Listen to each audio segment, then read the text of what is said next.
as the SWQMP, and specifically the Part B baseline characterization report.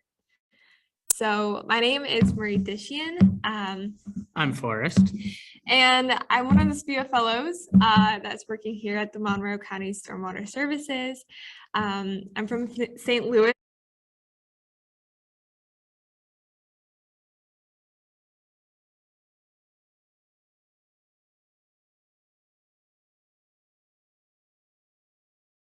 Originally, I'm getting my Master's of Public Affairs and concentrating in policy analysis.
Hi, everyone. We're still waiting on 2 more members of the board to arrive, so we'll get started in just a minute.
Is there anybody?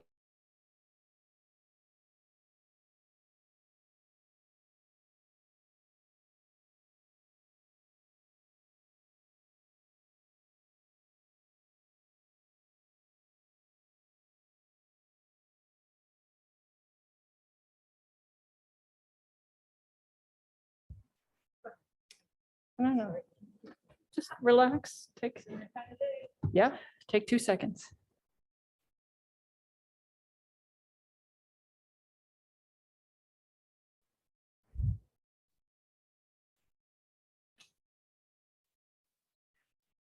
Good afternoon. I want to call to order the meeting of the Monroe County Solid. It's been that kind of day. Monroe County Stormwater Management Board meeting. It's Wednesday, May the 11th. I will note for the record that 3 of the 4 members of the board are here. Tron Enright Randolph, Julie Thomas, and myself. So at this time, a call for any input from the public for items that are not on the agenda, either in person or virtually.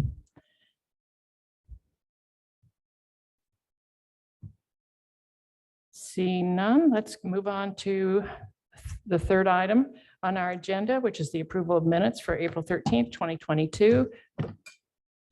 So moved. Is that a motion to approve? Yes. Second. We have a motion and a second for approval of the minutes from April 13th, 2022. Any corrections, additions, comments? Nope. Nope. Oh, seeing none, call for a vote. All in favor, say aye. Aye. Aye. All opposed? Motion passes 3-0. Next item on the agenda is the stormwater expenditure report for April 2022. Ms. Titonia. Good afternoon, board members. This is a stormwater expenditure report for the month of April. So 10 covers labor and other expenses. That stays fairly standard. We've had some fleet maintenance items, but fairly minor on this bill. We had some major work in previous months on our grade all. We also have some work being done on our back truck. The back truck work is under warranty. And so we're taking care of it, but I just wanted to give you a quick update on fleet maintenance issues. Let's see, while we're on the subject of, seeding and other materials that the crew uses out in the field, we have started hydro seeding some areas. For the next meeting, I hope to give you a little bit of an update on that and show you some hopefully pictures of grass growing in the ditches where we've done some work on the roadsides. And we're going to be using that strategically just as another tool in our toolbox in the future. It's pretty expensive, but I'm hoping that it'll be useful in, certain areas. We won't be able to do it everywhere, but I think there are definitely some benefits to doing it. So I'll show that off next time. And you'll see the bill for it.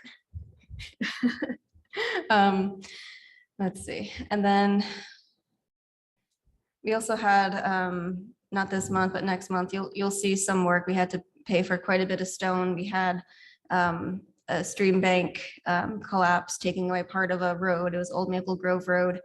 And so we did an emergency repair to that.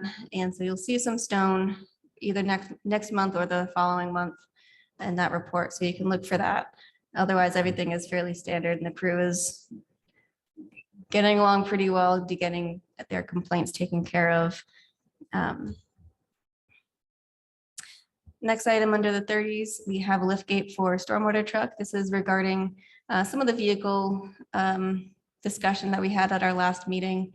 So we're going to be shuffling around some of the work trucks. We have a 2001 Chevy pickup truck that is in very poor condition and the crew uses as a work vehicle pretty frequently, and it has a hydraulic lift gate on it.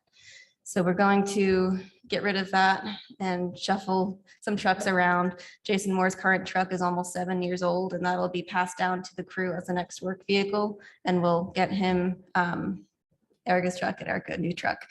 But anyway, so we had to outfit his current truck to be the new work truck. And so putting a hydraulic lift gate on that is what you're seeing here for that $4,547.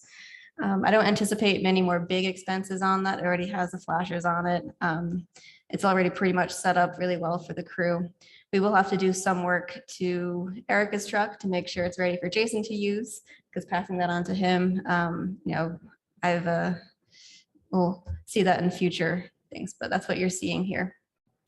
I went to the Indiana Lakes Management Society conference about a month or so ago. That was my conference registration. I presented there on how local lake groups can work with their MS4. So explaining the MS4 program and how we can overlap and work with, for example, Lake Conservancy districts and other organizations better. And we got some really good questions. It was a good experience. Flagging bill is very standard. We contract that out. Some more smaller expenses. Still advertising for a truck driver position on our stormwater crew. We had someone hired, but then they decided it was not a good fit for them after just a couple of weeks. So we're back at square one, trying to still hire that position again. So fuel usage. Would you like to kind of promote the qualifications needed? Because I'm pretty sure that maybe one or two people might be listening for the truck driver, because don't you have to have your CDL and then Yes. Part of the union as well or something? It's a union position and they are required to have a CDL. Okay. But we're also working on a program to get people interned in to get their CDL through employment at Monroe County government. So Oh, that's that's not awesome. that's not a disqualifier, but Yeah, and yeah, that's a Lisa and Toby project on that. So I also want to look at fuel usage. It is going up, and every single month I've seen it's just been getting a bit higher. So I'm keeping an eye on that, keeping an eye on the budget. But just wanted to point out that it is continually staying high. Small fee for rental of equipment. I think in following items on the agenda, I will want to cover our two large contracts for Baby Creek and Stip Road and Moore's Creek Road. So I'll skip over those for now and we'll address those Does anyone have any questions?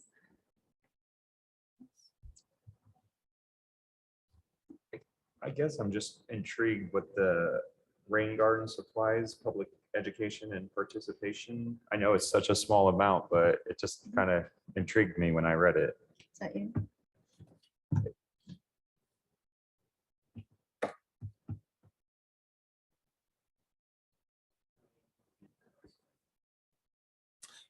If it supports the benefit with the rain garden program and everything, that's great. I just am excited when I see public education and participation. So Mhm. We did have a creek cleanup project a couple weekends ago.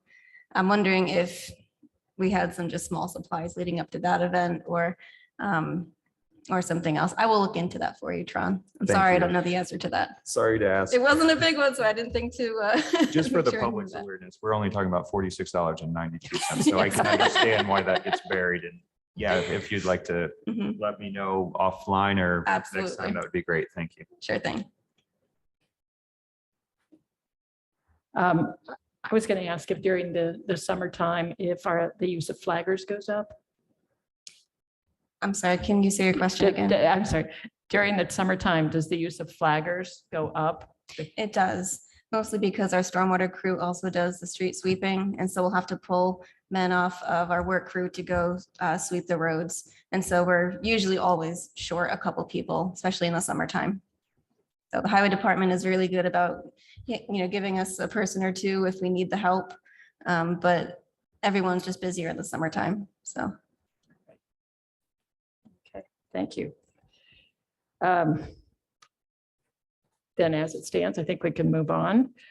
There's no old business to discuss today, so can we move on to new business, please? Yeah, so I wrote you a memo that I was hoping would explain this contract well for you. This is regarding the design work for the Stip Road and East Moores Creek Road project. I have Adrian Reed here from Aztec Engineering, who is available to answer questions. I'm going to try my best to summarize it right now. And Adrian, feel free to come up when I'm finished and you can answer again any other questions or better explain it. So this, the design of this project is part of an original on-call contract with Aztec Engineering. In the future, we may do this differently, but any changes to the scope in this project or additional tasks, we have been doing via task orders. So I tried to summarize all the task orders for this specific project as part of our on-call contract.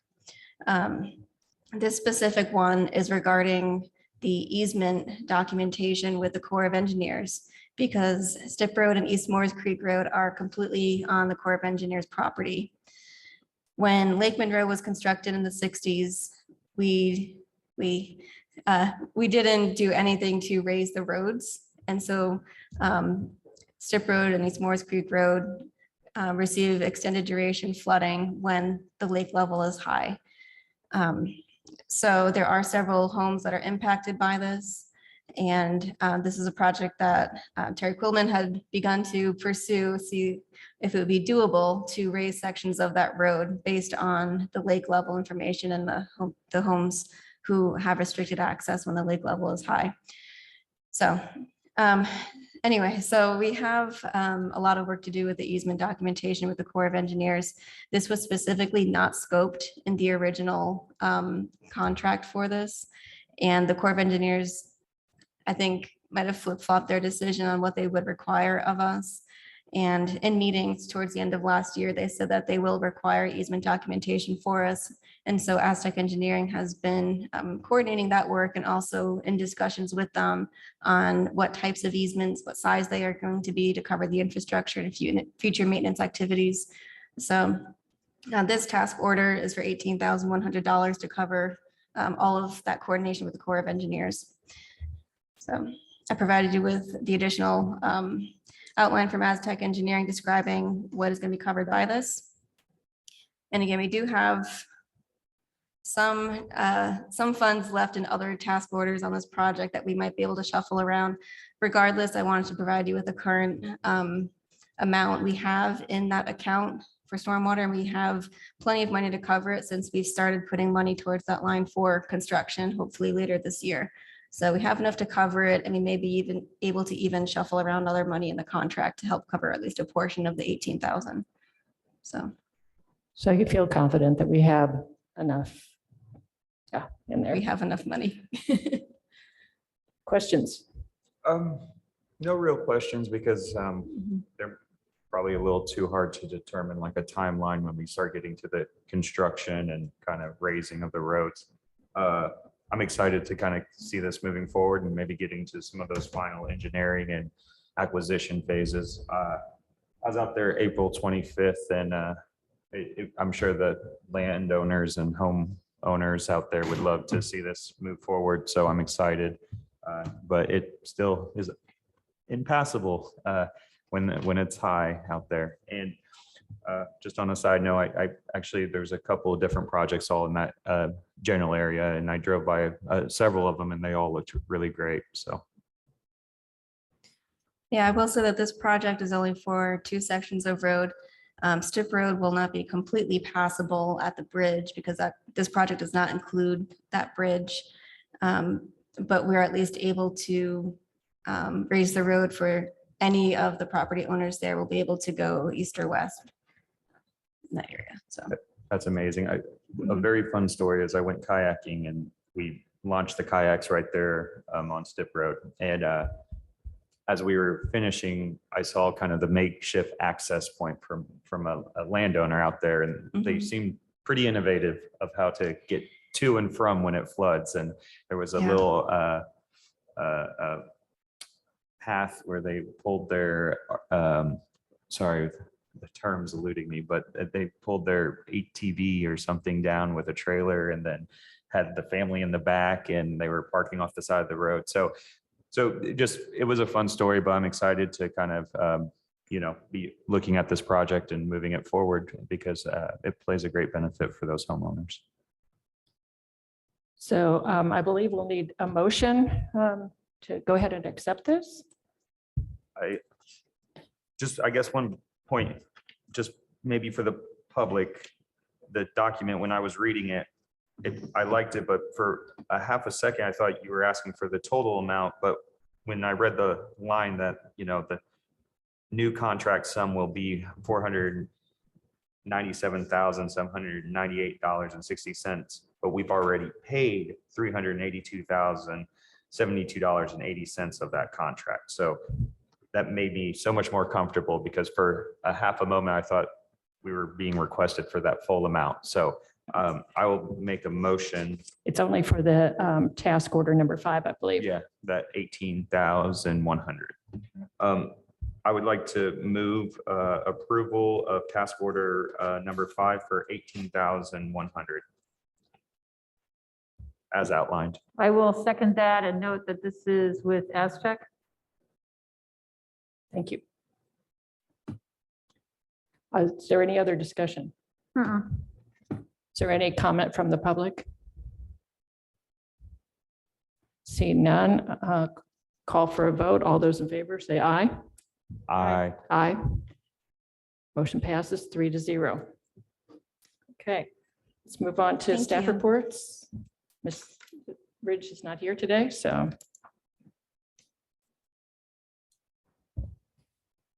okay. All right, so I wanted to, in my staff report, I have a couple of things for you. I wanted to first talk about the Baby Creek Small Structure Replacement Project. And then I have a short presentation for you from our 2 SPIA fellows that I had them pre-record since you haven't been able to meet them yet. So look forward to that. So for the Baby Creek Small Structure Replacement Project, we have 5 total low water crossings. They're all off of Brummets Creek Road. So we have Baby Creek Road and then Brock Road has one of them.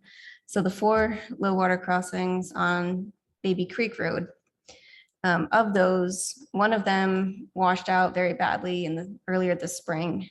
And so I decided to try and go ahead and bid out the construction of that one low water crossing because I didn't feel like it was going to last much longer. Our crew did a good job trying to fix it, but if we get many more heavy rains, it's a continual issue. So, so we had the trees cleared for that one before the April 1st deadline and bid out the project.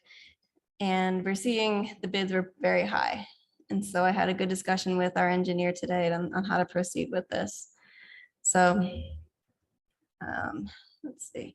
So both of the bids were about $300,000 over just for one of the item that is for the installation of the culvert itself.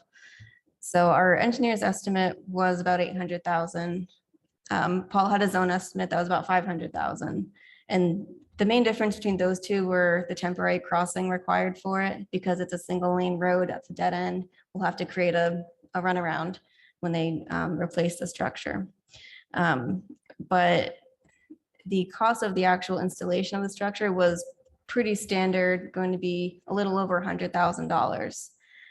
All of the other items in the bids lined up pretty well with both of the estimates, one from our engineer and then also from Paul. And but so everything else lined up except for the cost of the installation of the structure itself. They were both $300,000 over that $100,000 estimate.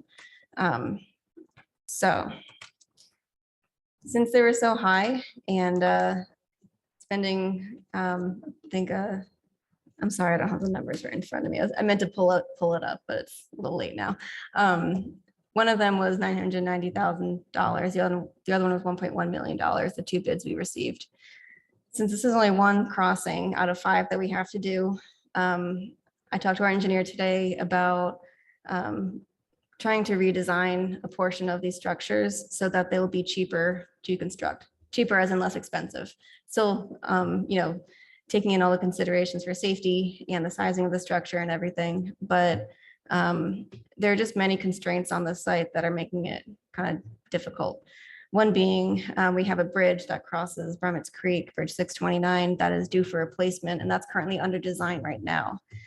We had some questions during the bidding process on the load ratings for that bridge and some concerns from the contractors on having to take heavy equipment over that bridge, as well as all the materials. So that increases the cost as well. When that bridge is rebuilt in a couple of years, I mean, we just can't wait that long for some of these low water crossings. So, so we're gonna take a little bit of time to go back to the design of the structures and see if we can simplify things a little bit more. See if spending a little bit more money on engineering might save us a few $100,000 over the course of the 5 different structures. That's what I'm hoping.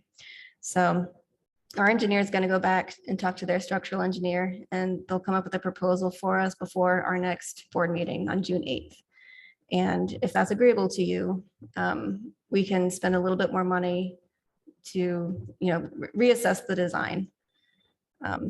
So, or we could accept, you know, the bid for $990,000 and just get it done. But I only have $500,000 in that line right now. And I might look at either bonding out the rest of it or pulling from the project or waiting until next spring. You know, that's how I'd have to go forward to pay for it. So. Yeah, are you fairly certain then, from what I'm hearing, that you think you will come up with a less expensive solution that's just as safe with some additional engineering money? I think I can do it. Paul Satterley also, you know, was agreeable to that. There were some aspects, you know, the head walls are cast in place, so they have to do quite a bit of work on site instead of hauling in, say, a precast head wall for it. There are little things like that that we can change that would be cheaper for the contractor. Again, some of the things in the design were put there because of the load rating of the bridge that they need to get to the site. I also talked to Paul about potentially doing some temporary improvements to that bridge so that it could hold more weight. Okay. And yeah, there are several things that we can do. We're going to look Okay. at doing. Sounds good to So- me. Sounds reasonable to me. Okay. Yes, if, you know, we can save the county money, I'm for that. I was actually just trying to pull up my LTAP road school, one of the sessions I went to, they have these bridge designs with like a kit of parts where you can kind of interchange them, and they're just going through some prototypes, and I'll send you a link when I get back to the office. And their goal is to offer a way to create the same secure, safe bridge, but cheaper. And a lot of the cost savings is the staging of that. So depending on the span of the bridge and everything, it could be a very cost-effective way of moving forward or looking at some issues or concerns that you might be considering. So I'll send that to you Yeah. Offline. And Great. Send it to Paul and myself. yeah, Great. it's Thank the you. only thing I think I have to offer outside of, I'm always supportive if we can save taxpayer and ratepayers money. Right, I appreciate that. I know that Commissioner Thomas may have to leave early. I was going to ask Dave, we can receive reports without a quorum present if she has to leave before we hear everything. Is that correct?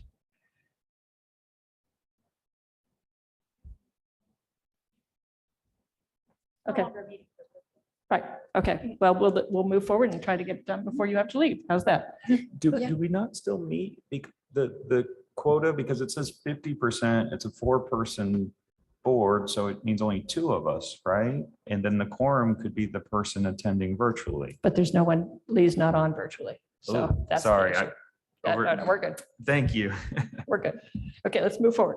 Yeah. Great. I do have the bid tabs pulled up, and I just wanted to point out item 27 is for the construction of the actual structure. Everything else is, clearing right of way, all the erosion controls and things like that. But so I just want to let you know that this is the tabulation and these are the numbers that we received. So I think next, if Julie's going to leave, I'm going to have Erica do her presentation next. That's okay. Thank you. All right. She has a quick presentation update for you on what she's doing for construction and post-construction in the county.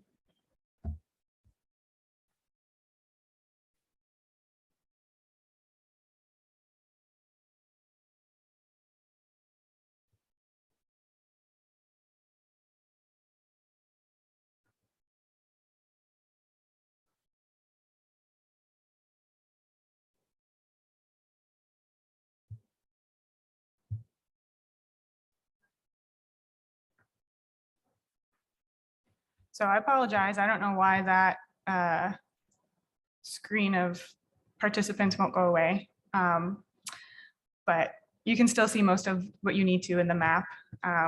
You can actually pull that down to the very bottom of your, well, that works too. Oh, there we go. I don't know why it switched to that screen. I want to, anyways, you can see it. That's all that matters. Okay, so I have a few construction stormwater updates for you all. I'll keep it really brief. So for our permitted construction sites, we currently have 49 active construction stormwater general permitted sites. Those are formally called the Rule 5 permits. As of tomorrow, all active sites should be transitioned to the new CSGP. And I think we only have a handful that have not, and they will receive a notice from IDEM saying they have 30 days to complete that, but they are currently, their permit is currently suspended. So I have reached out to them, waiting for them to follow through. We have 13 sites that are permitted but not active. For whatever reason, they have their permits, but they have not broken ground yet. So that's just nice to keep track of those. And because of the transition to the new permit, we have had some projects kind of speed through and finish out so that they could just terminate and not have to deal with the transition, the continuation of coverage. So we have terminated 4 permits this year, and I anticipate a couple more over the next few months as the weather progresses and vegetation can really fully grow in. I have performed 48 official inspections. Official inspections receive an inspection report. I've done several more unofficial where I just kind of drive by to keep an eye on it and see if they need an official inspection. So the number is higher than presented. Some of the common issues that I'm seeing are just the maintenance of those perimeter controls, like the silt fencing, or check dams, or the edge stabilization. Moving into the spring weather and warmer weather with vegetation really being able to grow in, I'm expecting to see fewer issues with maintaining those perimeter controls, and fewer issues with the temporary and permanent stabilization now that weather is more in our favor. And active sites have received reminders about both of these things. So they're being reminded every time we can. So just as a reminder, the goal is to inspect all of our active sites quarterly. Happens in some capacity, and we're getting there. Exciting piece, our BMP inventory. As a reminder, we launched with help from our GIS gurus. We launched our survey app back in October. Weather wasn't super great for getting out, but we were able to get out quite a bit. Our current progress shows that we have 113 in our inventory. So we're about a quarter of the way there with our estimate. The goal is to complete these by the end of 2022.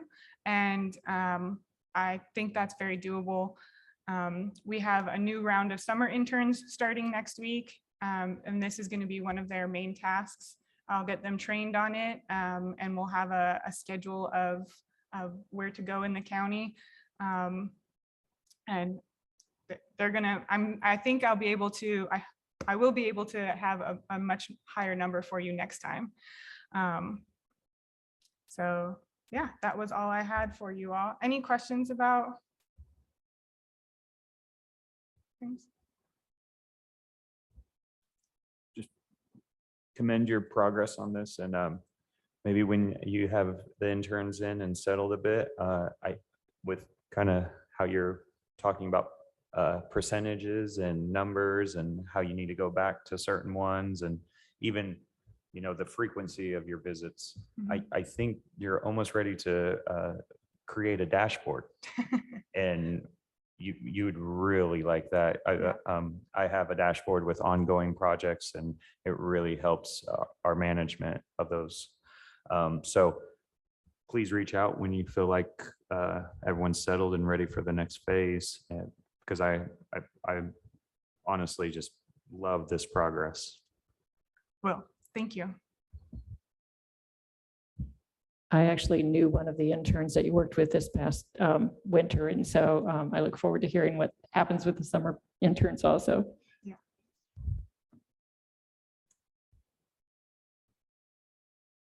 Is there anything else that you want to talk with us about today?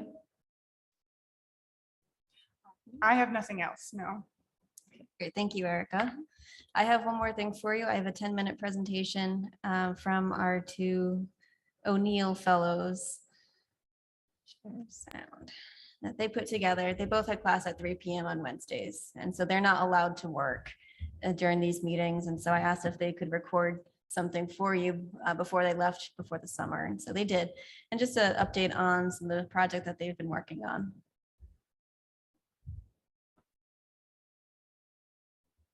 Today we're going to be talking about the National Pollutant Discharge Elimination System Stormwater Quality Management Plan, from here on out known as the SWQMP, and specifically the Part B Baseline Characterization Report. So my name is Marie Dishian. I'm Forrest.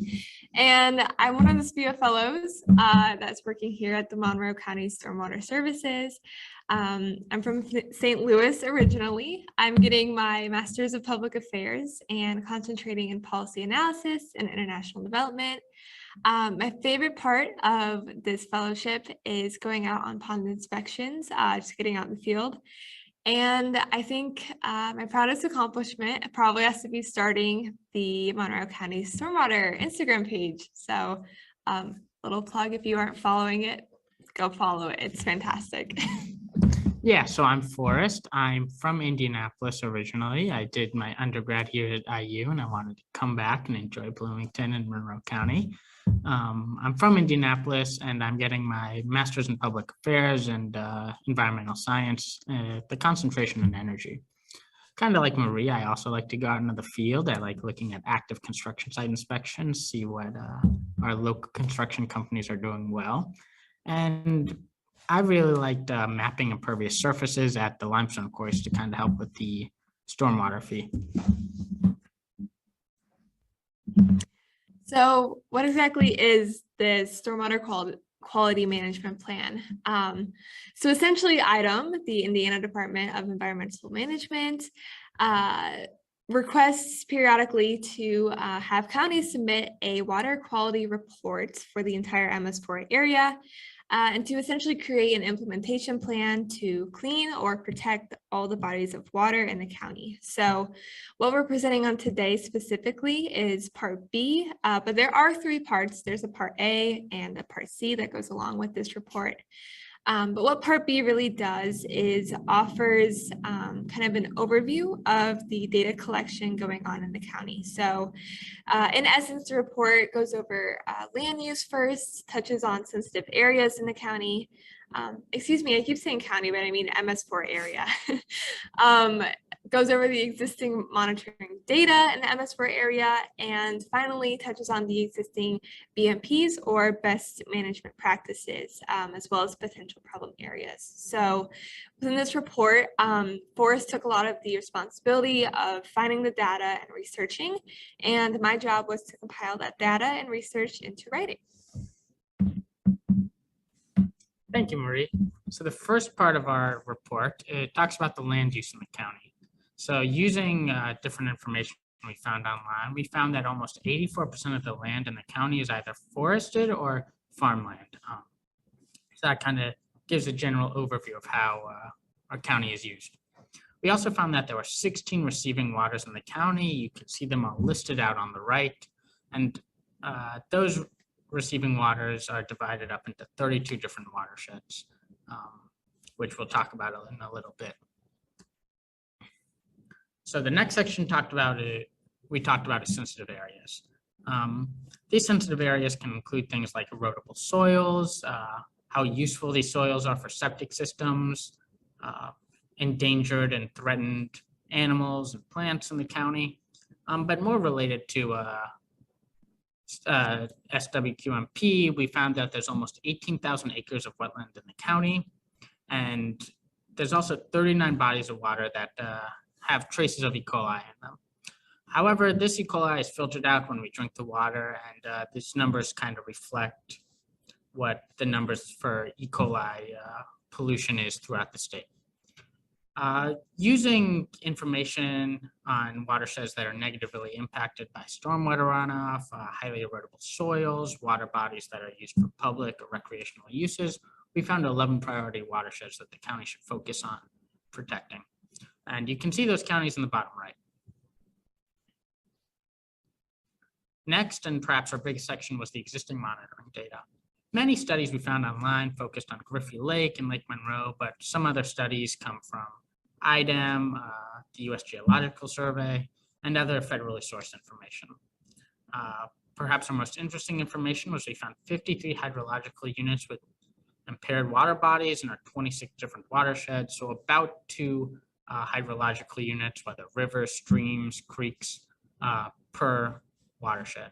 A lot of these problems come from E. coli, as we mentioned before, dissolved oxygen, which can lead to algae blooms. And then also there are some problems with biological integrity, whether that's invasive species or threatened and endangered species.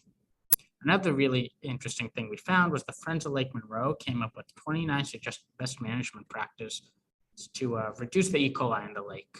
You can see them in the bottom right, and how much they'll save. So this can include things like putting fences around farmland, planting more trees, reducing the amount of nitrogen we put in the soil.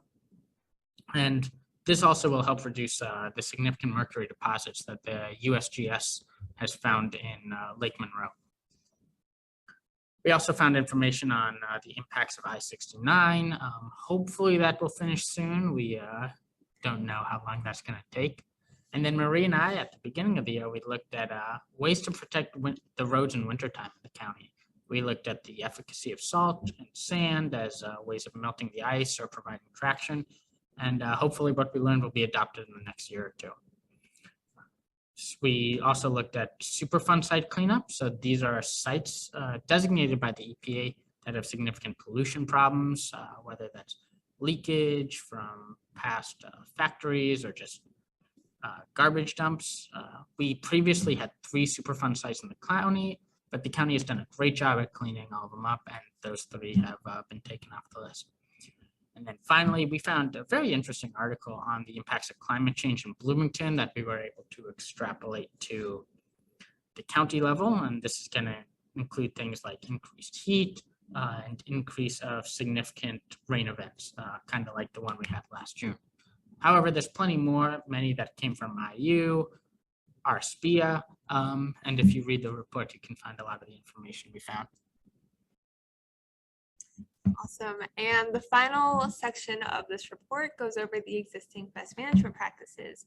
So it kind of goes through, how as a MS4 area, we partake in public education, how, we provide outreach to the public. Also goes over how public can participate in this and how they can get involved. A lot of those first 2 are, really coming from the social media interaction, which is fantastic.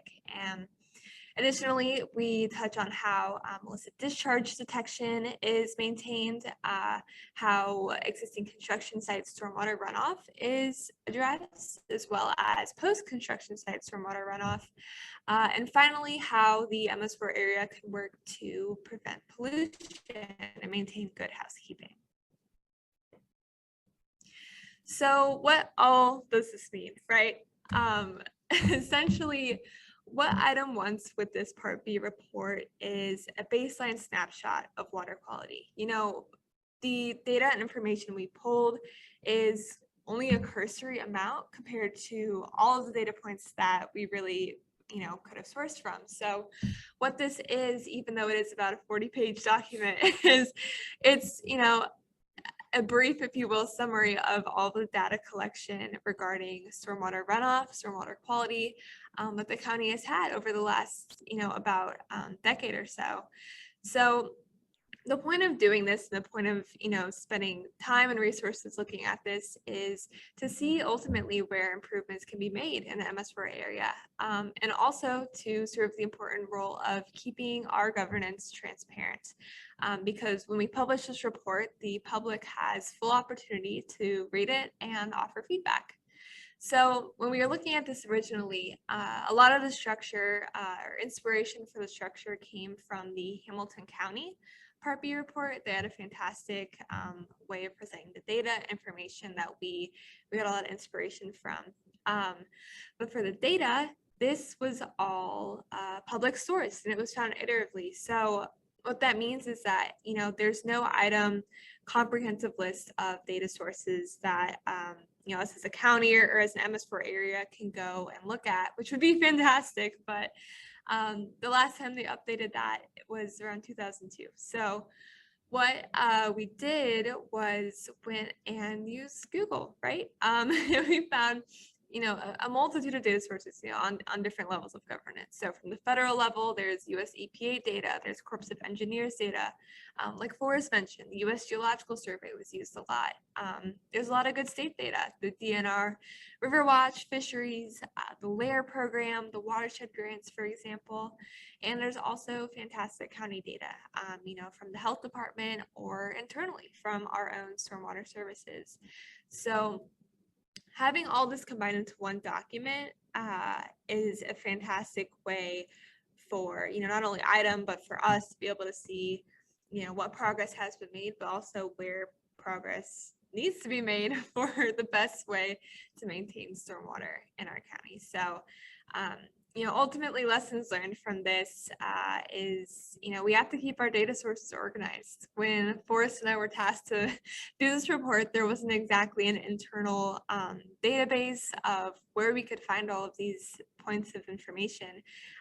And that's part of what we've done. We've made this report, but we've also created an internal database. So future SPIA fellows or just employees can go in and find this information a lot more easily than we did. So another lesson learned, and I guess the final lesson learned, is that during the process of requesting this data, it'll take time. The people that we're requesting this data from also have jobs to do that aren't giving us data. So for anyone else who has to create an item part B or part A or part C, plan accordingly, because sometimes it does take time to get this data that we need. So yeah, we hope you enjoyed this presentation.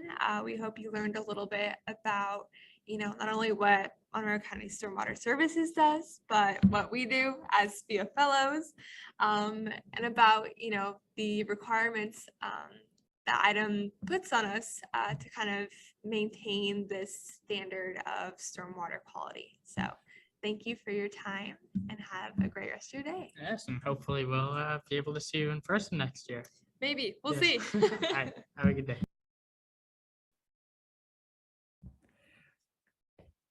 I actually did talk with one of the fellows and confirmed that they would be back next year, so.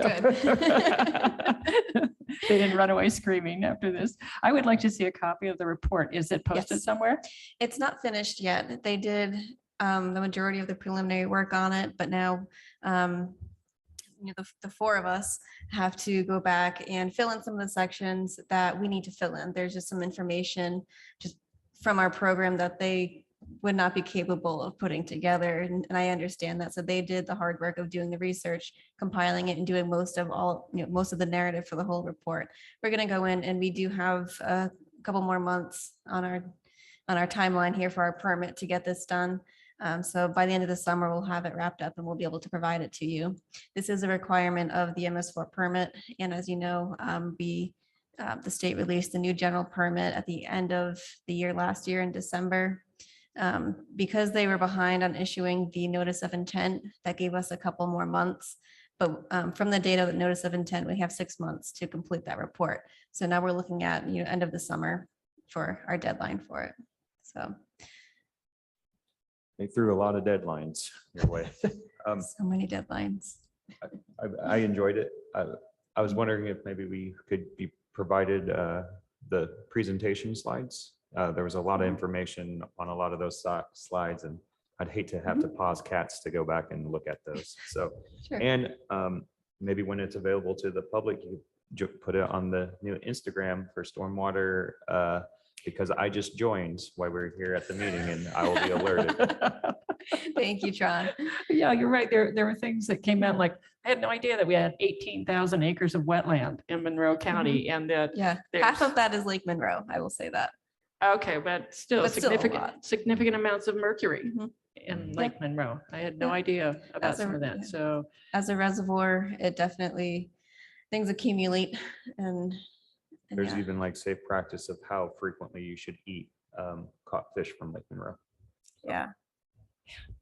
That So pertains to this that. report will hopefully include summaries of things like that. And if there's anything that you have questions on specifically that may not be in that report, when you do get to read it, you can always reach out to us and we'll find answers for you. Just extend my thank you to, Marie and I Forrest. haven't met him too many times in person, so I apologize, but just please extend my gratitude and thanks. Absolutely. So is there anything else on today's agenda? If That's all. not, we'll end this meeting and let everyone know that the next meeting is scheduled for June the 8th, 2022 at 3 p.m.